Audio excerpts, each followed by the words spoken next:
just going to move on to the last, but definitely not the least demo.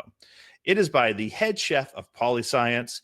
He is responsible for creating the vast majority of their cooking content and is someone that is able to explain the products in great depth from multiple perspectives and package them in a way that's beautiful, inspirational, and educational. So please help me welcome the always amazing Chef David Pietranczyk from Polyscience. What's up, folks? Dave from Polyscience here, and welcome to another video. I'd like to start this one off by thanking the guys from the ISVA for reaching out to me to do another video for you. And if you haven't read the shirt yet, today we're talking about my favorite topic, which is meatless sous vide. And while we're talking about meatless sous vide, if you think this shirt is as fly as I do, you can go to the isva.net/shop and pick one up for yourselves. So what are we going to do today?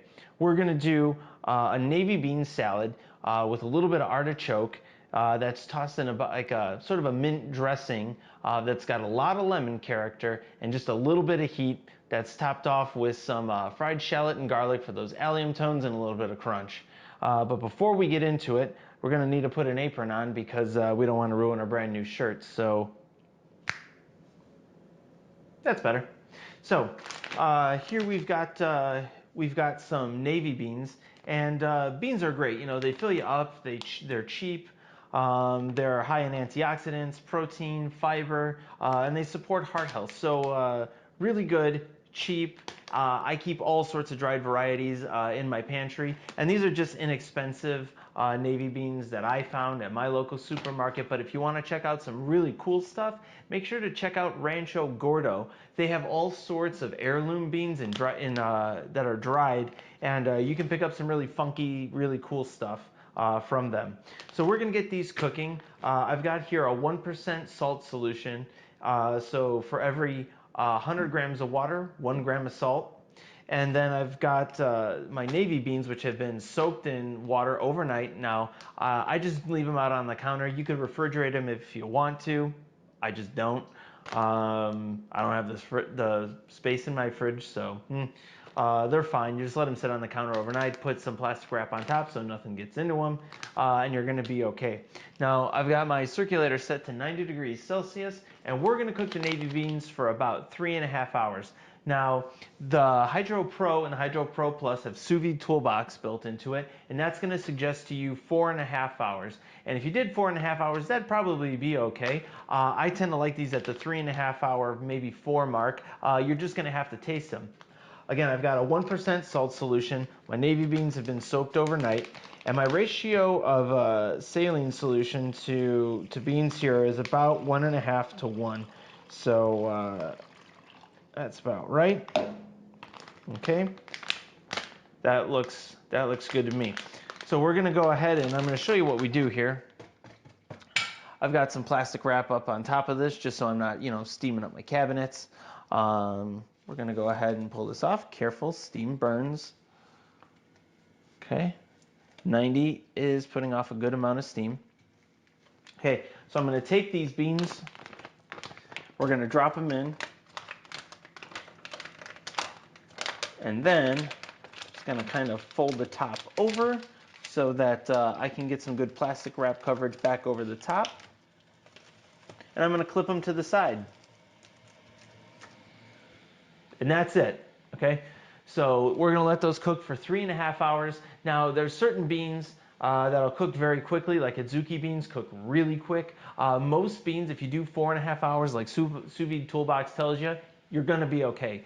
But the nice thing is, if you want to say, I like my beans a little bit more, I like my beans a little bit less, you can save that as a My Preset in that feature. But with the navy beans, we're going to go 3.5 hours, 90 degrees Celsius, in a 1% salt solution.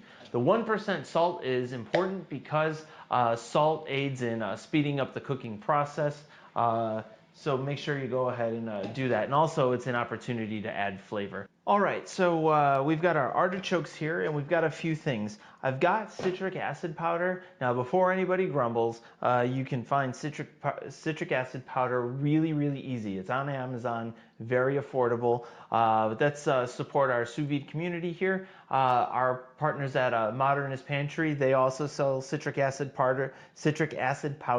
I can't say that. I've got a little bit of citric acid powder. I've got a paring knife.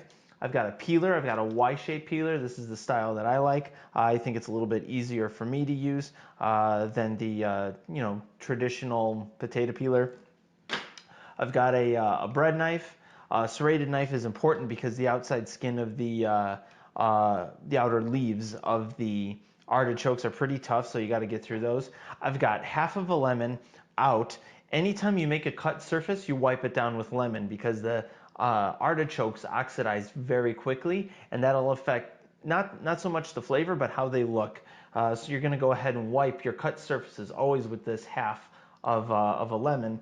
Now the other half of the lemon is in this water here, along with some citric acid powder. Now you just want the water to be acidulated. You want it to be fairly sour, if you will, and that's going to keep them from turning brown. So. Oh, and I've got some gloves here. Now the thistles inside the choke of the artichoke can be a little bit irritating to your skin.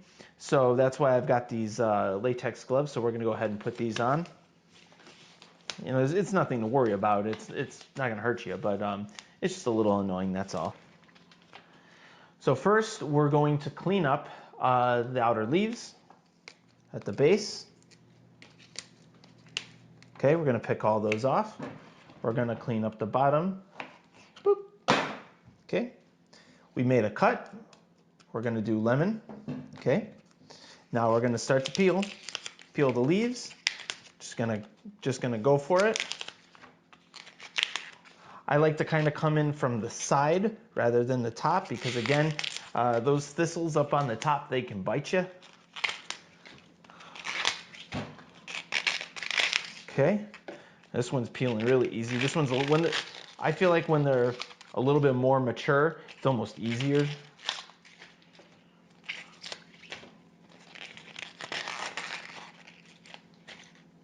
Okay, so now we've gotten down to this sort of where we can see this line here. Okay, so we're gonna cut just below it, because that's what's going to expose the heart.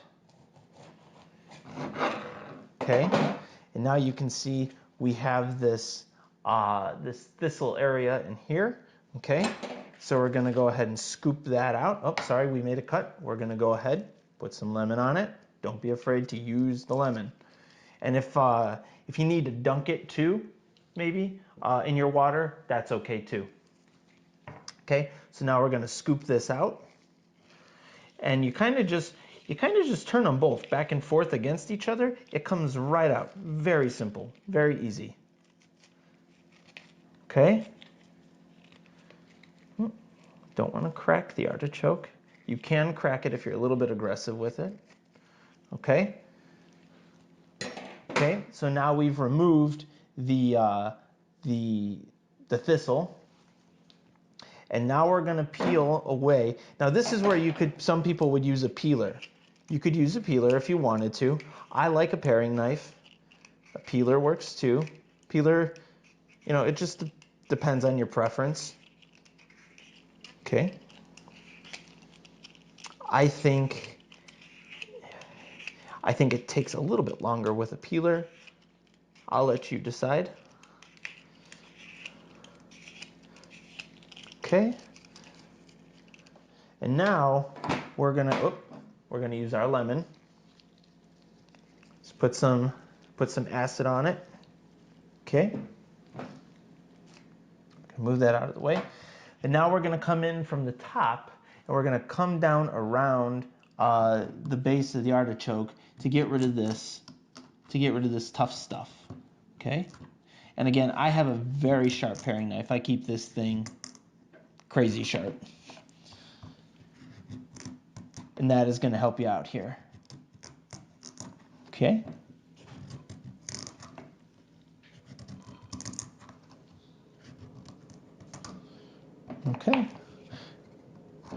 go around. Clean up anything. I see a little bit too much stem there. And that's perfect. And you see here, I didn't get enough lemon juice in here. It's getting a little bit brown. That's okay. Just going to put a little more in there, rub it on the artichoke, and now we've got a turned artichoke.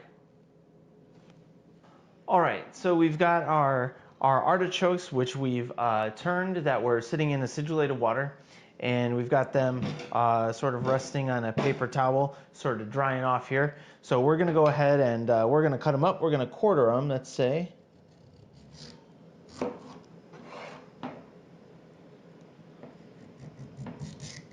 Okay, that's sort of a classic way to do it. Now, if you got some big ones where it'd be kind of hard to quarter, not a problem. We'll cut the stem off. We're going to take the stem. We'll just cut him in half, and then we will quarter. Or this one, actually, we can cut in 6 pieces. Okay, we'll take those, throw them in there, and then this one's in okay shape. I'll cut his stem in half, and then with this one too, we'll cut this crown in 6 pieces. So we're going to take these our pieces of artichoke here. We're going to toss them with a little bit of a neutral oil. This is just soy oil, I believe. You could use whatever you want. You could use vegetable oil, pun intended. And then we're going to do some kosher salt and season them up nice. Now, you could do a lot more with the seasoning. You could throw herbs in here. Bay would be great. Thyme would be great. Maybe not necessarily with this flavor profile, but you could certainly do it, and it would be great with some artichokes. You could throw rosemary in here, throw some rosemary in here, and then throw these up on the grill. Whoo, that would be delicious. But we're just going to cook these really, really simply and throw them into a bag. You could go super classic and you could make a barragoule liquid. And if you don't know what that is, go ahead and look up artichokes barragoule. Essentially, it's an acidulated cooking medium for artichokes that's traditionally used. And sometimes it's even served with that liquid. But again, I'm just going to take the artichokes, toss them in a little bit of oil, and salt, and cook them as they are. So we're going to throw these into a vacuum bag. We're going to vacuum seal them. We're going to vacuum seal them and cook these at 83 degrees Celsius for 3 hours. And then we're going to ice bath them and cool them down. And then these are going to go into our bean salad. All right. So now what we're going to do is make our sauce, and this dressing is really about the herbs. You could use whatever's growing in your garden, toss it with some olive oil, some chilies, some lemon, and you're probably going to end up pretty good. What I've got here is some parsley and some mint, because I like the way that mint flavor plays with the artichoke and the beans a lot. And I think the mint just sort of adds a brightness to it. Now, you don't have to go crazy with this. All I did was rip the head off of the parsley and pick some leaves. You don't have to go crazy. I didn't even run a knife through the parsley. I just tore it a few times with my hands, and that was it. Now let's talk about what we've got in here. We've got water, lemon juice, olive oil, honey, salt, a little bit of lemon juice, if I haven't said that yet, and what I think is sort of the novel idea behind this is we have some of the cooked beans that's actually going to thicken the dressing. So when I made it, I said to myself, well, it needs to be a little bit thicker, needs a little more body, needs to coat the beans a little bit better. So I added some of the beans to the dressing, and voila, you have a thicker dressing enhanced with bean flavor, and it coats the beans better. So we've got a little bit of the beans in here, and I also have citric acid powder in here. You will almost always find me sneaking citric acid into anything that's got lemon juice or vinegar, because I think it really just kind of bolsters that acidity. I like the punch that it brings. I like the flavor that the vinegar and the fruit brings, but I like that acidity from the citric acid powder. I like that pop in there. So I've got just a very small touch of citric acid powder in here as well. So we're gonna go ahead and add our herbs into this blender cup. Now, I'm using you know, a blender that I have that comes with this you know, personal jug attachment by Breville, of course. And I'm gonna go and use it here because the blender jug itself is huge, and this small amount of product won't really blend that easily in there. Now, the results with this I get are super smooth, but if your blender produces a chunky puree, that's totally fine. You can have whatever texture you want. It's gonna be okay in the end. And we're gonna add in some shallot brunoise. We're gonna add in some lemon zest. We've got the beans, the artichokes, so it doesn't have to be perfectly smooth. If you wanted to do this in a food processor, by all means, go for it. You can do that too.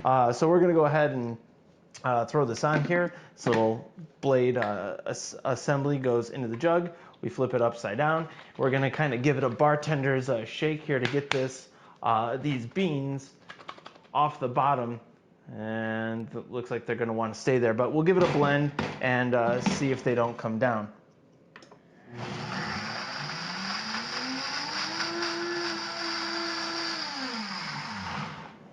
Okay, so this is pretty smooth, but I can see that I've got a little bit of the beans and the honey stuck to the bottom. Just gonna see if I can't shake that up. Cocktails count as meatless, right? Should have done that. All right, so I'm just gonna hit this one more time.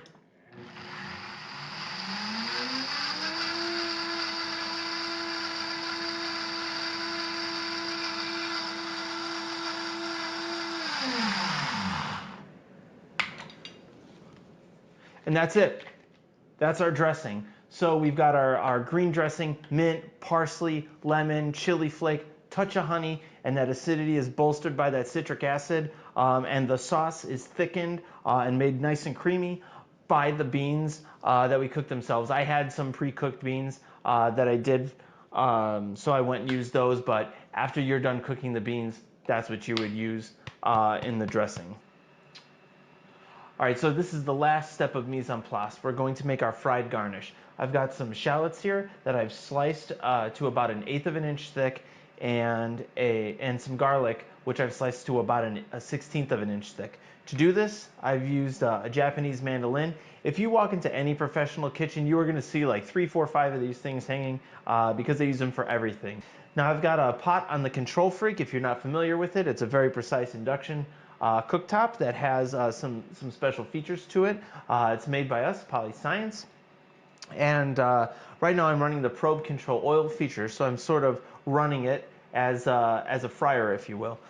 So the nice thing about doing the garlic and the shallot is that I can do them all in the same pot of oil. And typically when you fry things like onions and garlics, things that are very pungent, or even fish, you kind of want to use it for only those sort of products because it'll transfer over into other things. You wouldn't want to fry shallot rings and donuts in the same fryer, right? So I'm going to go ahead and throw the garlic in. I've got my oil set to 335 degrees. I think 350 is too high, but 325 is too low. So we're going to go ahead and split the difference, if you will. All right, so we've switched out tools. I was using a strainer that had some water in it because I washed it, dried it. Apparently I didn't dry it enough, and there was a ton of bubbling that was coming from the fryer, and that's super dangerous.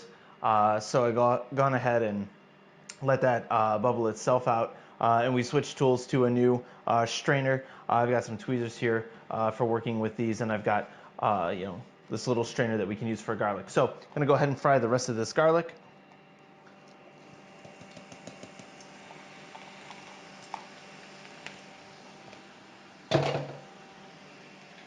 Now you want to be careful because you see here there's a good amount of steam that comes off, water content that comes off of the garlic. That can burn you. So just be careful. Be mindful of what you're doing when you're frying things. Always keep your eye on the ball. You'll be fine. Now, when the important thing about when you're frying garlic and doing stuff like this, they go from perfect to not so great really quickly. So when you look at them, you're like, oh man, those are about to be really good. Take them out, because they will continue to carry over. They will continue to keep cooking. So, and carry over in color. So, and when garlic and shallots fry and they get overdone, they get bitter. So, I'm gonna go ahead and carefully separate those. Hit them with some fine salt. Now I've just got some doubled up paper towel here. All right, so we're gonna go in with the shallots here. Got a handful of shallots. I'm gonna toss these in cornstarch pretty lightly. And then shake off as much of the excess as you can. And I'm gonna try to keep that in one hand. I've got some extra here, and I'm gonna try to shake that off. The goal is not really to like batter them, it's just to give them a light dusting, if you will. Now, we want to be careful of how much we put in the fryer at once. So I'm going to add half of them. Looks like I can do more. I'm going to go in with the other half.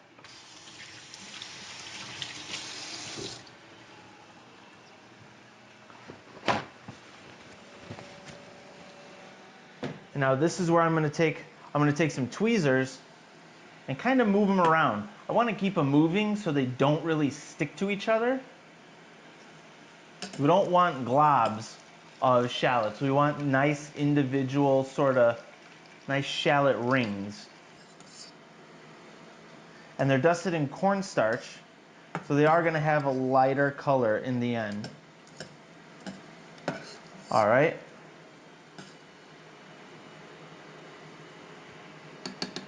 I think these are nice.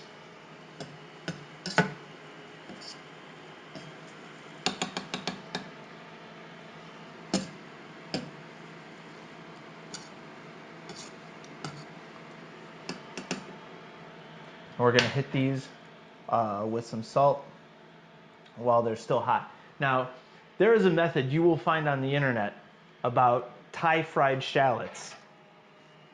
Basically, you start them in cold oil, and then you bring them up to temperature very slowly over the course of about 20-25 minutes. I don't like those. And here's why I don't like them. I think they are excessively bitter, and I feel like they have a purpose in some dishes, but not in many. And that's just not a flavor profile that I like. So I like doing it this way. I like a light dusting of cornstarch. I think they look cool. I think they taste better. So as you can see here, we've got all of our mise en place, and let's just go through everything and recap what we did. This is a very restaurant dish. You can see I've got all my mise en place done. I've got all of my components, and I've just sort of prepared it that way.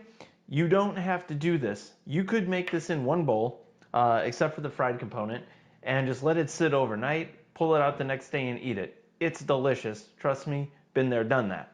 But this is the way that I've done it, just so that we can make a nice sort of a composed dish for you guys in this video. But again, if you want to make this artichoke bean salad, if you will, and let it sit in the fridge overnight, those flavors are going to develop even more, and it's going to be even more delicious. You'll lose some vibrancy from the dressing, but what you'll lose there, you'll gain in flavor. So what do we got? So we've got the hero of the show is the sous vide navy beans. These were cooked at 90 Celsius for 3 hours and 30 minutes. Soaked overnight, and then cooked in a 1% salt solution. I've got artichokes. We turned these and then cooked them very simply with just some oil and salt. These cooked at 83 83 Celsius for 3 hours. After that, I just chilled them down, chopped them into random little pieces. We've got our dressing here. It's got some mint, parsley, lemon, honey, chili flake, a little bit of olive oil, a little bit of citric acid to enhance that lemon flavor. I think this is a very bright, springy dish, especially with the color, but also with the bright flavors that it brings. So this is and that was also thickened with some of the cooked navy beans. I've also got some Brunoise shallot here, just some finely diced shallot, 1/8 of an inch by 1/8 of an inch. And then I've got some Aleppo chili flake here. This is, I get this in my Middle Eastern aisle at my local grocery store. It's relatively inexpensive, doesn't have a ton of heat, has some, but mostly has a nice chili flavor, which I think is going to be nice with this. And then over here, we've got our fried shallot rings and some crispy garlic. So with that said, let's plate it up. So I'm just going to go and use all of my beans. This was a ½ pound dried. I'm going to use all of the dressing that we made. All of that's going to go in there. Okay. It all tastes the same. It all tastes good. Make sure you use all of it. Okay. Now, I'm probably going to go in with all of this shallot. This is half of a medium to large shallot, we'll say, Brunoise. If you don't like raw onion, I don't find it too pungent, but if you like it, if you don't like it, you can leave it out. I think it adds something. And then we're going to go in with some lemon zest. The zest of 1 lemon. This is a small lemon. Zest of lemon doesn't really mean anything unless you identify what the size of the lemon is. Zest of 1 lemon, if it's a large lemon, can be the zest of 2 small lemons. So we're going to say zest of 1 small lemon here.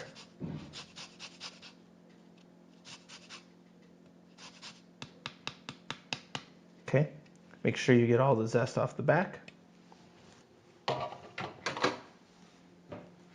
Okay. Oh, and I hit this with a little bit of salt. Not too much. The dressing is highly seasoned. We've got the beans, which have been cooked in a salted water, and the artichokes themselves were also cooked in a little bit of salt and oil. So it shouldn't need too much salt, just a little bit. We're gonna go in. We'll probably use all of these artichokes. These were 3, I would say, medium artichokes. We'll use all of those.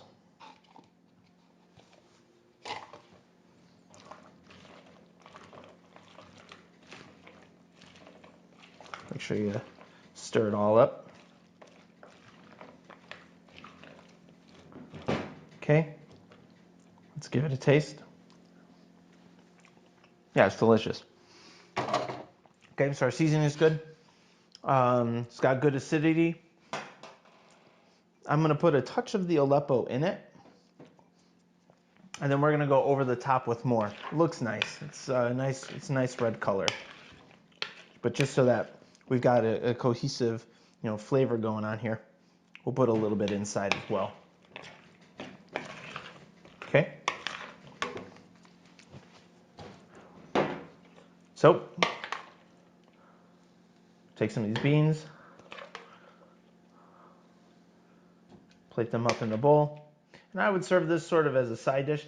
I like dishes that are sort of this size because then you can put, if you've got a couple people over or whatever, you can put one at one end of the table, one at the other end of the table, serve it family style, and that way no one's reaching, nobody has to pass plates or anything like that. That's just me. I like to do that. Now, we're going to go down with our garlic flakes. Not too many, but enough. Okay? Enough so that there's enough to kind of carry themselves throughout the dish. And now I'm going to use tweezers. The shallot rings are delicate. If you grab them, you will break them. So we're just gonna kind of come in like a forklift and lift the shallot rings onto the food, okay? And then we're gonna go over the top, make it sort of snow with the Aleppo flakes. It'll get kind of caught on the top there. It's gonna look beautiful. So that's it, that's the dish. We got some sous vide navy beans and artichokes with garlic chips and fried shallot. So let's go ahead and give it a taste of everything.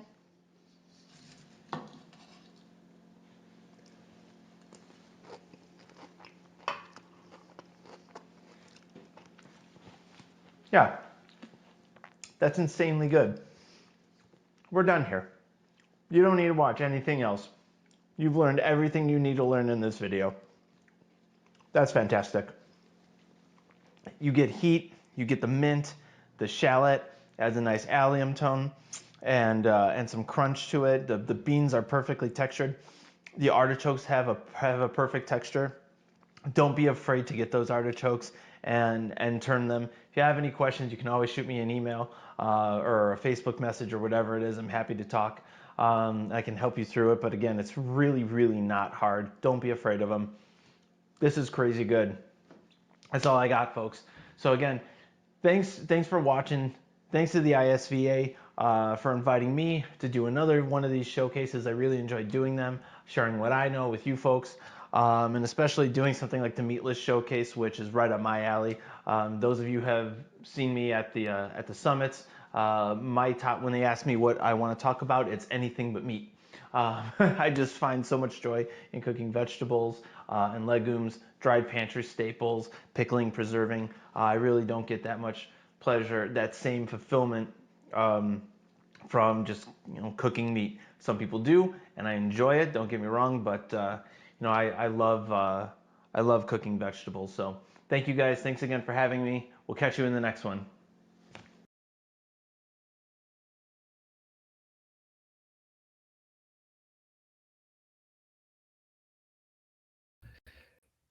I think my biggest takeaway from watching that video is that I'm just confused why Dave doesn't have his own master class. I mean, if anyone deserves to be in front of a huge audience teaching cooking techniques, it's Dave.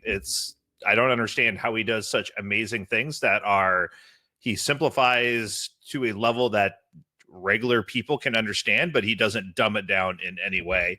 It's amazing. If you like Dave's demo, please give him some love in the comments. And Dave is also here with us, so he's going to hop on and answer some questions. I'm going to turn down my light because now that the sun's gone down, I am very bright. A little less glare there. The glare was okay when I had a carrot in the side of my cheek, but don't need it for the rest of the time. So I think Dave has an invite to join me on stage here. If you have questions for him, I have a bunch from watching that demo that I'm interested in. But if you have any, be sure to drop them in the comments. Hello, sir. Amazing job. So you're not at your place, right? You're out traveling the world or something?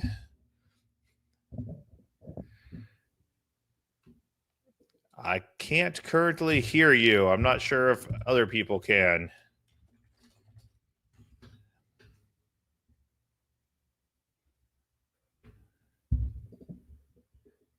Mike says there's no sound. I heard a noise and then the sound went away. Yes, I can hear you now. Yeah, so sorry. I'm at a family thing and there's like 10,000 kids inside, so I'm sitting out front. Nice. Traveling the world on the front stoop. Exactly.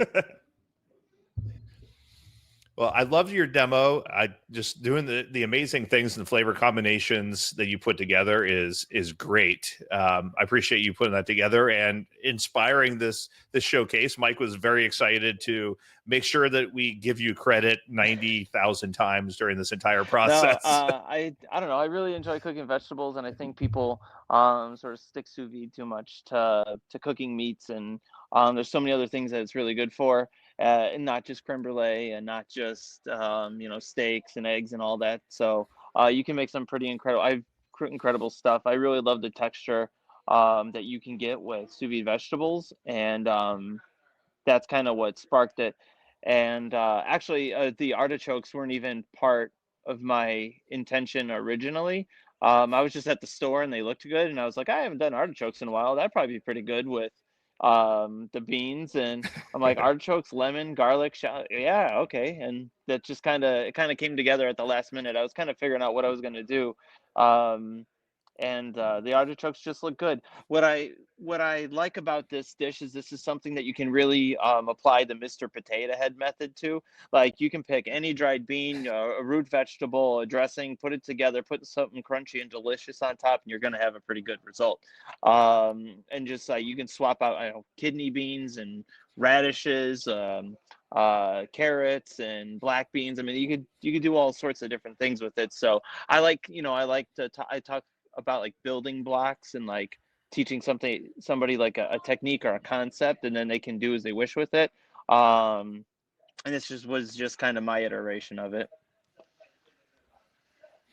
I love taking something like that it's easy to swap out the components to do new things with, but you kind of maintain the heart and soul of the dish while making it your own, and going to the grocery store and being like, ooh, this looks amazing, I'm going to throw it in. Well, that's what I'm like, going to cook. okay, so then that's another way that this dish is very like restaurant style. I could have this on my menu year round, and in the spring it's artichokes and navy beans. In the fall it's butternut squash and I don't know, dried lima beans. Or it could be, you can take this dish and do a thousand different things with it based on what's available and what looks good to you. You don't like artichokes, don't use them. Throw kohlrabi in there.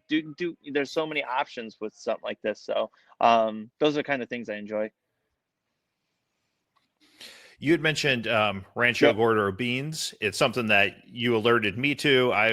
Had never really cooked beans on my own, and you're like, I can't believe you're not using sous vide for beans. Yeah. You need to do it. And so I've been making some now. I ordered a bunch, and they're amazing. Can you talk a little bit about the type of beans that they have, and like what kind of makes their beans, from my understanding, pretty special compared to what else you can find out there? Essentially, geez, way to put me on the spot with that one. But Rancho Gordo has they have sort of heirloom beans, pretty much anything you'll never find in a grocery store. Most of them are heirloom varieties.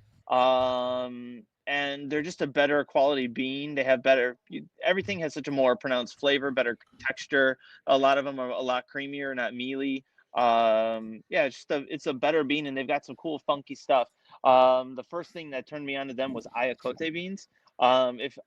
If you're a fan of doing like black beans at home, my wife and we eat a ton of tacos. I've said this like a million and a half times, but we like doing like black beans on the side and kind of stewing them. And normally I'll do it with just black beans and epazote, but every once in a while I'll spring for the Rancho Gordo Ayacote beans, and it's like a black bean but 10 times better. I've been very pleased with their stuff. Mike asked, can you do beans without pre-soaking? Because we know Mike doesn't plan ahead and, tries to do everything with a minimal amount of effort. I don't know.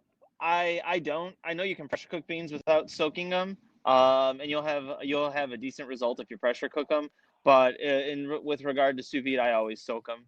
You could probably just add salt and cook them for a little while longer. But I don't know. I've just never done it that way. Plan ahead. At least soak beans. Come on. There's really no work involved there. You add water. I don't feel like that's asking a lot. Mike's laziness knows no boundaries. Dude, but part of the presentation that I cut out was saying that I don't use my vacuum sealer that much. I've got 2-chamber vacuum sealers at home, and I don't really use them that much. Because it's downstairs. That means I got to go up and downstairs. That's a lot of effort. So I'll typically just, like I did with the beans, I clip them to the side and be done with it. Even if it's something like a pork chop, I'll still use a vacuum bag because I want its structural integrity as opposed to something like a Ziploc bag. And then I'll just, put them down, and then I'll throw a chef press on top of them to keep it weighted, and then just clip it to the side. Yeah.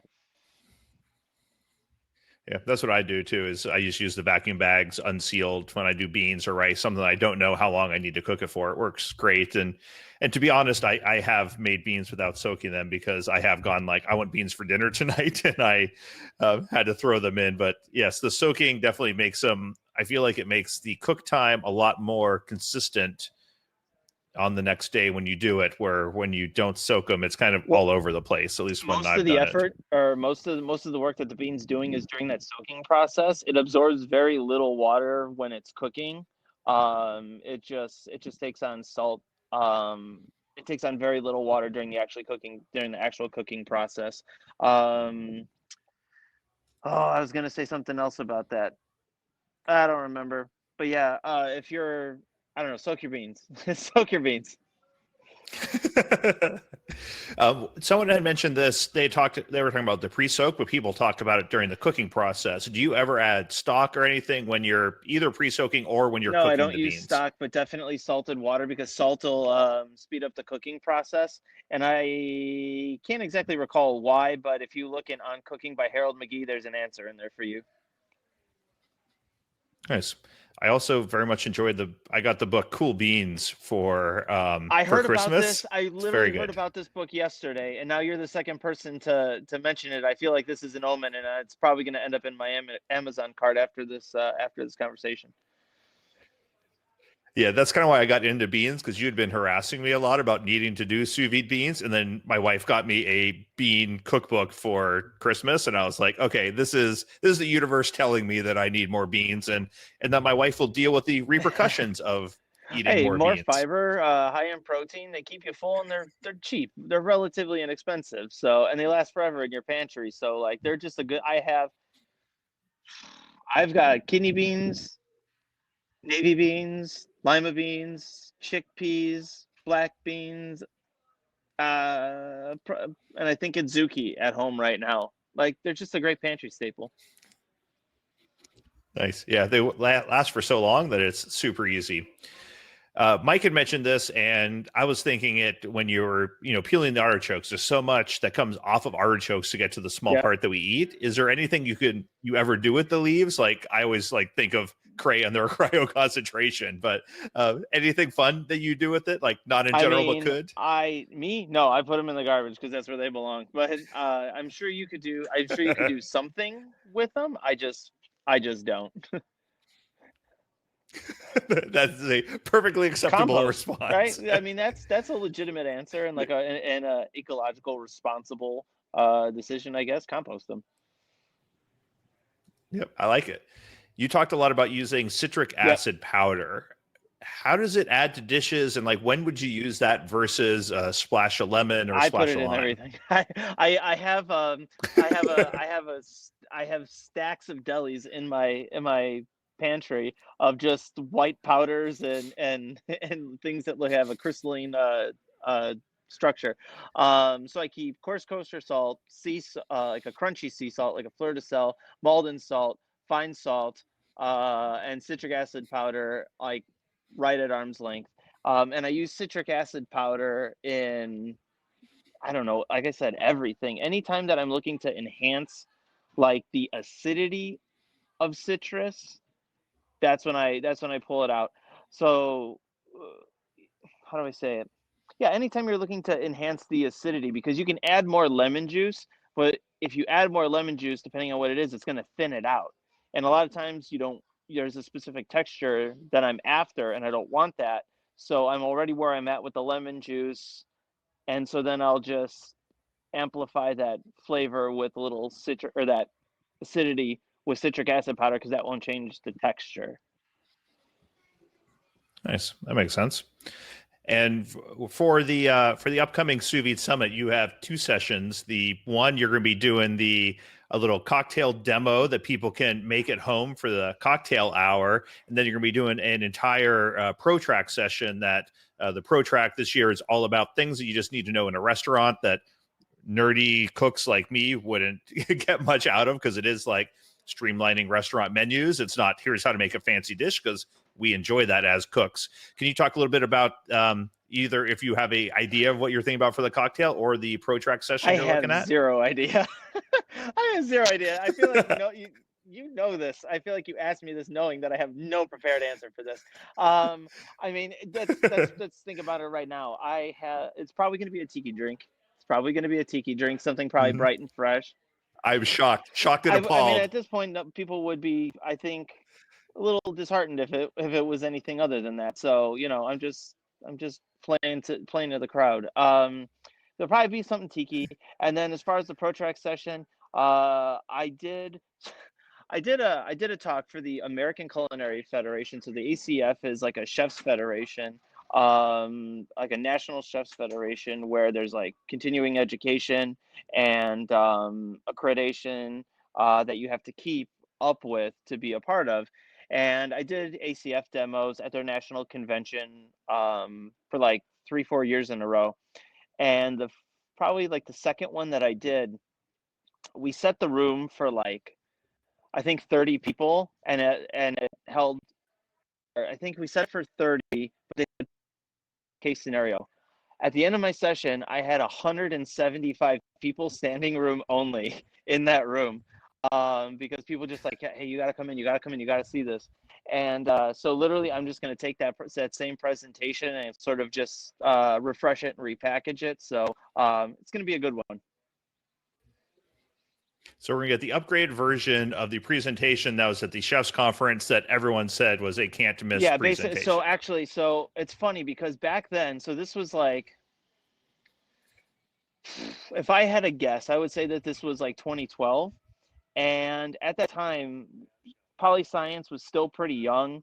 Sous vide was young enough that some chefs were like, they would turn their nose up at it. They're like, oh no, that's cooking in a bag. That's weird. That's not for me. That I don't do that molecular stuff. And it was this weird thing. Um, and so I had some of the guys, at the ACF, these chefs, they wear their medals. They all have these like jackets that got a lot of patches on them. They're all patting each other on the back, like that sort of crowd. And the guys in the front are just like folding their arms. They're like shaking their head, like this kid is like 28 years old, and like, what am I going to learn from him? I'm like, I'm running, 8 restaurants. And by the end of it, people coming up to me, shaking my hands, asking me for my autograph on a copy of Immersed. Like, I'm telling you, that presentation, it's a good one. Awesome. I'm looking forward to that. I appreciated the demo you did today, and I always love seeing your tiki drinks. So I hope I'd be remiss without saying, like, the Hydro Pro, I've been enjoying mine. You can see it in the back here. It's the first circulator I've bought for myself in probably 8 years, and I am loving it. It's a great piece of equipment. I know a lot of people in the community have it. We're not paid to talk about the Hydro Pro. We just all talk about it and the Control Freak because we love it. So check those out. Check out more from Chef Pietranczyk at polyscience.com. You're big on YouTube and Instagram, so check them out. Make sure you get all of their content. And if you're ready to upgrade your sous vide machine to something that will last you the next decade and not let you down, then make sure you check them out. Chef, thank you for coming on, providing the demo, and always great time chatting. Sure, with man. you. I'm really sad that I know you said you liked watching me make tiki drinks. I'm really sad that I can't make you a tiki drink this summer. I was really looking forward to it, but we'll have to take a rain check on that. But at some point, we're gonna have a beverage together. Yeah, Mike and I have in the back of our minds when things start making it, when it's a little safer to get together and things are a little more open, we might try to do a few regional events at the end of the year. And maybe if that occurs before you don't want to be in Chicago weather-wise, we could come out and maybe do a little a half day or a day seminar or something, joint thing with Polyscience. Yeah, and for have a sure. good There's time. any number of places here where we have great connections where we can make that happen. For certain, for the benefit of the ISVA, of course, but also Polyscience. I've got a lot of chef connections here that they'd be willing to host something like that. So yeah, let's talk about that. And I think it'd be cool. Actually, you just sparked my mind. If we can't have an in-person beverage, we should do some ISVA cocktail sessions. I'd be happy to attend one of those. I like that. I'm in for that for sure. We will touch base offline and organize something. I know people would get a kick out of that, and we had a good time at the last summit when we were doing the cocktail hours as well. So We'll do that for sure. And I appreciate you coming on, sharing your time, especially when you could be inside hanging out with a bunch of running around children. That sounds like so much more fun. Yeah, right. No, trust me, I'm good here. But all right, man, we'll see you. Awesome. Appreciate it. Thank you, Chef. Cheers, bye.